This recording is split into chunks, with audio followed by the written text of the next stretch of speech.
ආයුබෝවන්. වණක්කම්. අස්සලාම් අලයිකුම්. මම මගේ ස්පීච් එක පටන් ගන්න කලින් ඔයාලා හැමෝගෙම ප්‍රශ්නයක් අහනවා. අපිට ඉස්කෝලේ ලකුණු ලැබෙන්නේ කොහොමද? අපි කටපාඩම් කරලා මතක තියාගෙන ගිහිල්ලා පේපර් එක ලිව්වහමද? නැත්නම් අලුත් විදිහට දේවල් දිහා බලලා අලුත් ප්‍රශ්න අහන කෙනෙකුටද? අපේ ඉස්කෝලේදී නම් අපිට ලකුණු දෙන්නේ පාඩම් කරලා ගිහිල්ලා ටර්ම් ටෙස්ට් එක ලියන එක්කෙනාට. හැබැයි ඇත්තටම ජීවිතේ සාර්ථක වෙන්නේ කාගේද? අද ලෝකෙට ඕනේ මම දෙවියන්ට කියපු එක්කෙනා. අද මම කතා කරන්න යන්නේ අපි ඉගෙන ගන්නේ අපිටද කියලා. ඉස්සර කාලේ අපිට කාව හරි දඩයන් කරගන්න අපිට සතෙක්ව දඩයන් කරගන්න ඕන වුණාම අපි ගලකින් හරි ගල් කෑල්ලකින් හරි ගහනවා. මේක ටික කාලයක් යනකොට ඩෙවලොප් වෙලා අපි ටූල්ස් පාවිච්චි කරන්න ගත්තා. අපි දැනගෙන හිටියා මේ ටූල්ස් අපි පාවිච්චි කරන්නේ මොකටද? ඒක පාවිච්චි කරන වෙලාව සහ මේ ටූල්ස් එක්ක අපිට ඩිසිප්ලින් එකක් තිබ්බා. දැන් මේ ආයුධ කියන්නේ AI වලට. ඉස්සර කාලේ අපිට මොකක් හරි දෙයක් ගැන දැනගන්න ඕන වුණාම අපි ලයිබ්‍රරි එකට ගිහිල්ලා පැය දෙකක් තුනක් ගත කරලා ඒකට උත්තරේ හොයාගන්නවා. හැබැයි දැන් අපිට ලෝකික දැනුම තප්පර දෙක තුනෙන් අපිට ගන්න පුළුවන්.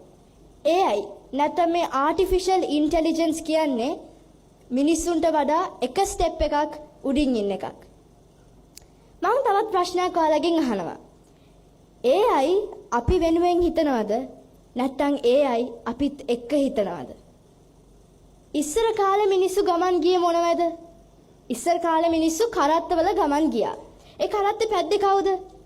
හරකෙක් තමයි ඒ කරත්තේ ඇදගෙන ගියේ. ටික කාලයක් යනකොට මේ කරත්ත රීප්ලේස් වුණා වාහන කියලා එකක් එක්ක. කරත්ත රීප්ලේස් වුණා වාහනයත් එක්ක කරත්තේ ඇදගෙන ගිය හරකා රීප්ලේස් වුණා වාහනේ පදින මිනිස්සයත් එක්ක. ටික කාලයක් අපි වාහන පැදගෙන යනකොට අපිට ටිකින් ටික හරකයි කරත්තේ දෙකම අමතක වෙලා ගියා. දැන් වෙන්නේත් ඒ වගේ එකක්. වාහන මිනිස්සු පදිනවා. ඒක රීප්ලේස් වෙන්න AI එනවා. මිනිස්සයත් එක්ක AI රීප්ලේස් වුණොත් අපිට ටිකෙන් ටික මිනිස්සුන්වත් අමතක වෙලා යනවා. අපි සයන්ස් පාඩම් කරනවා. අපි කට පාඩම් කරලා ගිහිල්ලා පේපර් එකට උත්තර ලියනවා, ලියලා ලකුණුත් ගන්නවා. හැබැයි ඇත්තටම අපිට කිව්වොත් ගමක ජල පද්ධතිය ගැන තොරතුරක් කියන්න කියලා අපිට කියන්න පුළුවන් වෙයිද?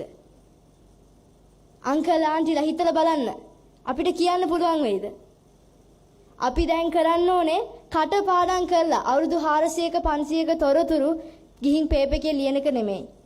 අපි කරන්න ඕනේ ක්‍රිටිකලි හිතන්න ඉගෙන ගන්න එක. මේ ක්‍රිටිකලි හිතන්න ඉගෙන ගන්න එකට ලොකු ඔපචුනිටි එකක් දෙනවා AI කියන එක. AI අපිට අලුත් ප්‍රශ්න කියලා දෙයි, අපේ ප්‍රශ්න වලට උත්තර දෙයි, අපිත් එක්ක එකතු වෙලා දැනුම බෙදා ගනි. හැබැයි මතක තියාගන්න AIටත් වරදින්න පුළුවන්. AI කියන හැම එකම හරිම නෑ. AIට පුළුවන් ඔයාගේ දැනුම හොරකම් කරන්න. AIට පුළුවන් ඔයාව රවට්ටන්න. AIට පුළුවන් ඔයාට බොරු කියන්න. දැන් අපි කරන්නේ AI මත ඩිපෙන්ඩ් වෙන එක. ඒක නෙමෙයි අපි කරන්න ඕනේ.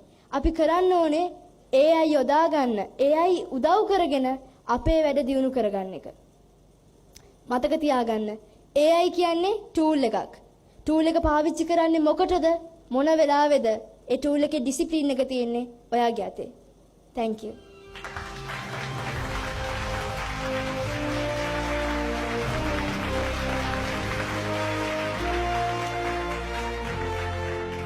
Young